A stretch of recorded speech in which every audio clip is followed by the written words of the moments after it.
ഷോപ്പിൽ നല്ല തിരക്കുണ്ടോ?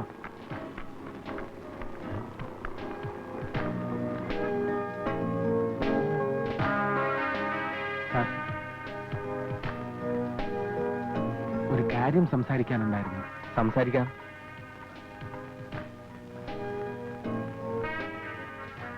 ബിസ്ക്കറ്റിന്റെ കാര്യത്തെ കുറിച്ച് ചോദിക്കാനാ. എത്ര ഉണ്ട്?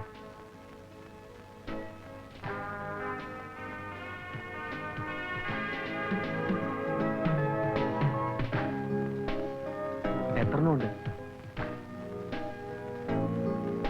കയ്യിൽ തന്നെ ഉണ്ടല്ലോ അല്ലേ?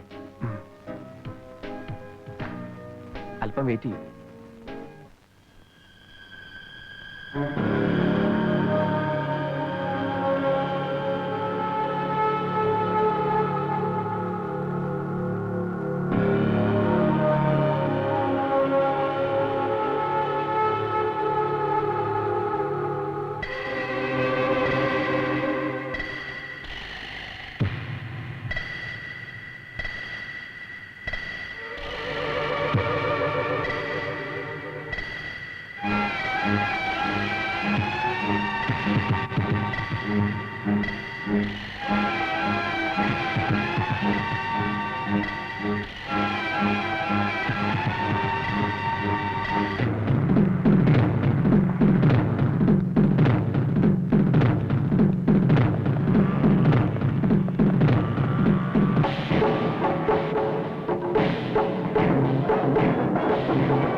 മുസ്തഫായ്ക്ക് നഷ്ടപ്പെട്ടത് കോടികളുടെ സ്വർണം മാത്രമല്ല, വർഷങ്ങളായി പടുത്തുയർത്തിയ മാത്തച്ഛനോടുള്ള വിശ്വാസ്യത കൂടിയാണ്. തീ കൊണ്ടുള്ള കളിയല്ലേ കയ്യാറെ. കിട്ടിയ സാധനം കൈപ്പറ്റിയില്ല എന്ന് പറഞ്ഞിട്ടില്ല, ഇങ്ങോട്ട് പറയില്ല. പക്ഷേ അവർക്ക് മറിച്ചും ചിന്തിക്കാമല്ലോ. കൈപ്പറ്റി കഴിഞ്ഞിട്ടും കിട്ടിയില്ലെന്ന് കൈമലർത്തിയ മിടുക്കന്മാരുടെ പറ്റികയൊക്കെ മുസ്തഫയ്ക്കും അറിയാം. പക്ഷേ പിന്നീട് അവർക്ക് കളവ് പറയാനൊരു അവസരം മുസ്തഫ ഉണ്ടാക്കി കൊടുത്തിട്ടില്ല. കാഞ്ഞങ്ങാട്ട് അക്ബറിന്റെ കൊലപാതകം അങ്ങനെയായിരുന്നു. ബോംബെ താൻ ഇങ്ങോട്ട് വന്നത് എന്നെ ഗുണദോഷിക്കാനാണോ? മാത്തച്ഛൻ ഇങ്ങനെ ചൂടാവാൻ വേണ്ടി പറഞ്ഞല്ല, കാര്യത്തിന്റെ ഗൗരവം. ഗൗരവമൊക്കെ എനിക്കും അറിയാവണോ.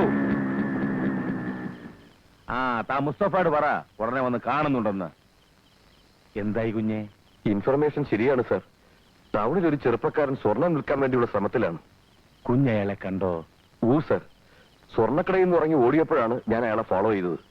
പക്ഷേ ഒരു പള്ളിപ്പെരുന്നാളിന്റെ പ്രദക്ഷിണത്തോട് ചേർന്ന് അയാൾ മുങ്ങി.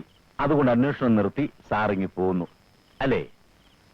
24 മണിക്കൂർ സമയം ഞാൻ കുഞ്ഞിന് തരുന്നു. അതിനുള്ളിൽ അവനിവിടെ എത്തിയിരിക്കണം. മറക്കണ്ട. ഗോപിയേട്ടൻ ജോലിക്ക് പോയിട്ട് ദിവസം എത്രയെന്നറിയോ? മായെടുത്ത് പറഞ്ഞാലെങ്കിലും അനുസരിക്കുന്ന കരുതിയാ അമ്മൻ ഇങ്ങോട്ട് അയച്ചത്. വീടും ജോലിയും മാത്രമേ നടന്ന ഗോപിയേട്ടനാ ഇപ്പൊ രാത്രി എത്തുന്നത് തന്നെ വളരെ വൈകിയ. ബാക്കിയുള്ളവരെങ്ങനെ കഴിയുന്നത് പോലും ഈട് അന്വേഷിക്കാറില്ല. എല്ലാരും പറയുന്നത് എന്തോ പറ്റിയിട്ടുണ്ടെന്നാ, പക്ഷെ അത് വിശ്വസിക്കാൻ പറ്റണില്ല. എന്തൊക്കെ കണക്കൂട്ടലുകളുണ്ട് മനസ്സിലെന്നാ എനിക്ക് തോന്നിയത്. അത് നടത്താൻ വേണ്ടിയുള്ള ശ്രമത്തിലായിരിക്കും. ഇന്ദു ചേച്ചിയെങ്കിലും വീട്ടിലെ അടുക്കളയിൽ രക്ഷപ്പെടുള്ളൂ ഓർത്ത് ഞാൻ സന്തോഷിച്ച. അതിനും സമ്മതിക്കില്ല ഗോപിയേട്ടൻ. വിജയന് ജോലിയൊന്നും ഇല്ലാത്തതുകൊണ്ടായിരിക്കും അത്. അനിയത്തിയെ നല്ലൊരാളെ ഏൽപ്പിക്കാനുള്ള ആഗ്രഹമാവും ഗോപിയേട്ടന്. മായെടുത്ത് അതുവഴി ഒന്ന് ഇറങ്ങോ? ഇറങ്ങാം.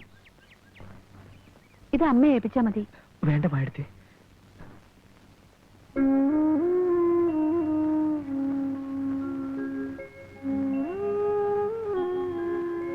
ഹരി,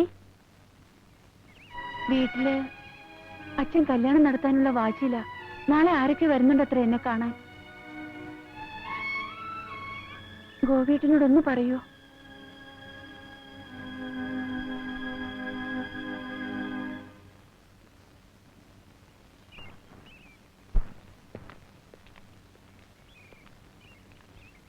നമസ്കാരം. നമസ്കാരം. നമസ്കാരം. വീട് കണ്ടുപിടിക്കാൻ വിഷമിച്ചോ? അയ്യപ്പൻ റോഡിൽ നിപ്പുണ്ടായിരുന്നു. വൃശ്ചിക മാസമായിട്ടും ചൂടിന് ഒരു കുറവുമില്ല. ഗോവിന്ദനായർ തന്ന ജാതകക്കുറിപ്പ് ബഹു കേമാത്രേ. 8-7 പൊരുത്തം. അതങ്ങനെ വരൂ. ഞാൻ പൊതുവാളിനെ കൊണ്ട് നോക്കിച്ചതാ. ജാതകവശാൽ വിവാഹത്തിന് ശേഷം ഭർത്താവ് ഉന്നതിയിലെത്തുന്നു പറഞ്ഞു പൊതുവാള്. ഏതോ സ്കൂളിലെ പഠിപ്പിക്കുന്നതെന്ന് പറഞ്ഞേ? അതൊക്കെ അങ്ങോട്ട് നേരിട്ട് ചോദിക്കാലോ. മോളെ മായേ, ഒന്നിങ്ങോട്ട് വരിക.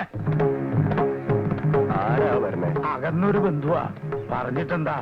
ബുദ്ധിസ്ഥിരതയില്ല, മൂസന്റെ ചികിത്സയില. ഗോപി അപ്പുറത്തേക്ക് ചെല്ലേ. തൽക്കാലം ഒന്നും വേണ്ട. അമ്മാവൻ എന്തിനുള്ള പുറപ്പാടാണെന്ന് എനിക്ക് അറിയണം. അതാ എനിക്കും അറിയണ്ട. എന്താ എന്റെ ഭാവം? സൂത്രത്തിൽ എന്നെ തോൽപ്പിച്ച് കളയാനാണ് ഉദ്ദേശമെങ്കിലേ അത് നടപ്പില്ല. ഞങ്ങളുടെ വിവാഹക്കാരി ഈ തറവാട്ടിൽ വെച്ച് നമ്മൾ തീരുമാനിച്ചല്ലേ. ആരാ ഈ നമ്മള്? അറിയില്ല അല്ലേ? മരിക്കുന്നതിന് മുമ്പ് മായയുടെ അമ്മ ഈ കാര്യം മാത്രമല്ലേ നിങ്ങളോട് ആവശ്യപ്പെട്ടിട്ടുള്ളൂ. ഞാനത് നിറവേറ്റും. മായ ഈ വീട്ടിൽ നിന്ന് ഇറങ്ങി പോകുന്നെങ്കിൽ അത് പാണാട്ട ഗോപിനാഥന്റെ കൂടെ ആയിരിക്കും. മനസ്സിലായല്ലോ? നിങ്ങൾ അവിടെ ഇരിക്കെ. എടാ, ഭ്രാന്താണെങ്കിൽ ആശുപത്രി പോയി കിടക്കണം. ഭ്രാന്ത് എനിക്കല്ല, നിങ്ങൾക്കാ.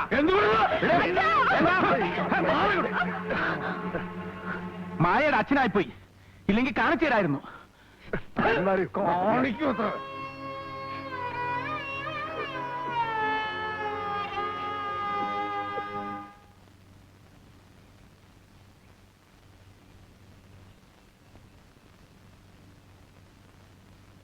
മോളങ്ങോട്ടാ? ഇന്ദു ചേച്ചിനെ കാണാൻ. എന്താ കാര്യം? ഒന്നുമില്ല, വെറുതെ കാണാനാ. കയ്യിലെന്താ? ഒന്നുമില്ല. കയ്യിലെന്താണെന്ന് അതിങ്ങ് തരൂ. ഞാൻ തരില്ല. ഇന്ദു ചേച്ചിയുടെ കയ്യിലേക്ക് കൊടുക്കാവോ? ഞാൻ തരാനാ പറഞ്ഞത്.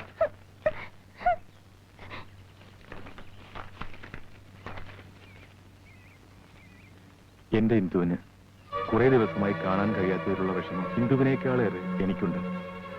പിരിഞ്ഞിരിക്കേണ്ടി വരുമ്പോഴേ സ്നേഹത്തിന്റെ ആഴവും വ്യാപ്തിയും ഒക്കെ മനസ്സിലാവുമെന്ന് പറയുന്നത് എത്ര ശരിയാണ്. ഇന്ദുവിനെ വീട്ടിൽ കൊണ്ടുവരാനുള്ള ഒരു ശ്രമത്തിലാണ് ഞാൻ. ആരുടെയും സമ്മതമില്ലാതെ തന്നെ ഇന്ദു വരുമോ? ഞാൻ വിളിച്ചാൽ എന്റെ കൂടെ ഇറങ്ങി വരാനുള്ള ധൈര്യം ഇന്ദുവിനുണ്ടാവുമോ? മറുപടിക്കായി കാത്തുകൊണ്ട് വിജയേട്ടൻ. വിജയ,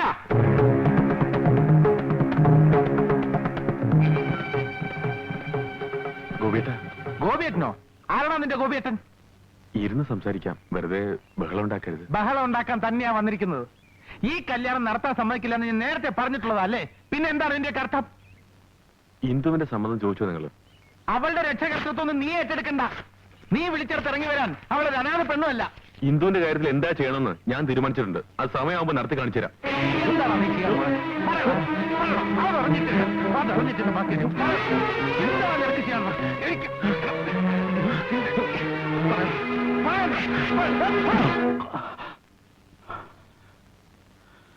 ഇന്ദുവിന്റെ ചേട്ടനായിപ്പോയി. ഇല്ലെങ്കിൽ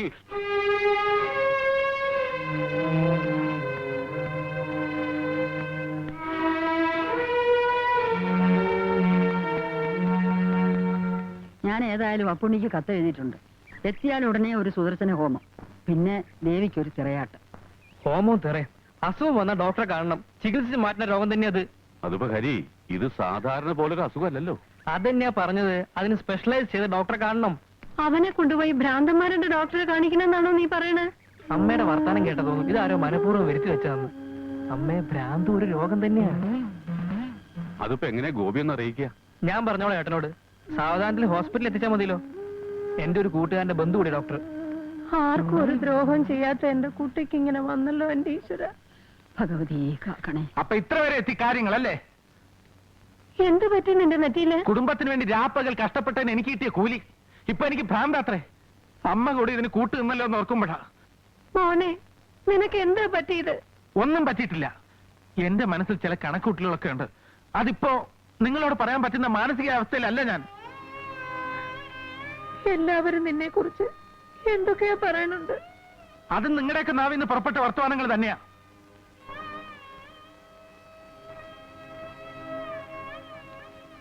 ഏട്ടനെ ഏത് ഡോക്ടറെയാടാ നീ കാണിക്കാൻ പോണ?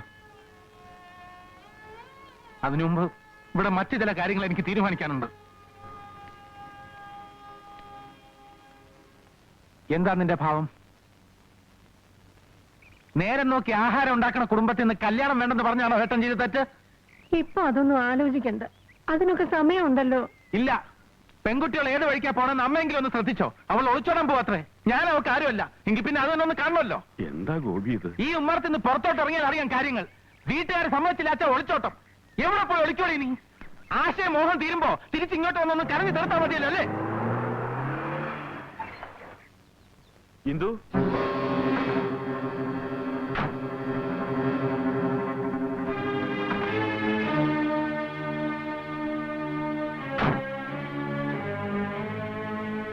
നിനക്കെന്താ അവിടെ കാര്യം? ഗോപി ഇവിടെ വന്നതും വഴക്കുണ്ടായതും ഒക്കെ അറിഞ്ഞു. ഇതിനൊരു തീരുമാനം ഉണ്ടാക്കാൻ തന്നെയാ ഞാൻ കൂടെ വന്നത്. എന്ത് തീരുമാനം? മകന്റെ പോക്കിത്തരങ്ങൾക്കെല്ലാം നിങ്ങളും കൂട്ടുവെക്ക. അനാവശ്യം പറയരുത്. എന്റെ വീടിന്റെ ഉമ്മർത്ത് വന്ന് എന്നെ ഭരിക്കാൻ തുടങ്ങുന്നോ? ഗോപി, നീ എന്തായി കാട്ടണേ? വീട്ടിലുള്ള തോന്നിയാസം കാണിച്ച പിന്നെ തോന്നിവാസമെങ്കിൽ തോന്നിവാസം. ഇന്ദു, എന്റെ അമ്മയുടെ മുമ്പിൽ വെച്ചാണ് നിന്നെ വിളിക്കുന്നത്. എന്നെ വിശ്വാസമെങ്കിൽ നിനക്കിറങ്ങി വരാം.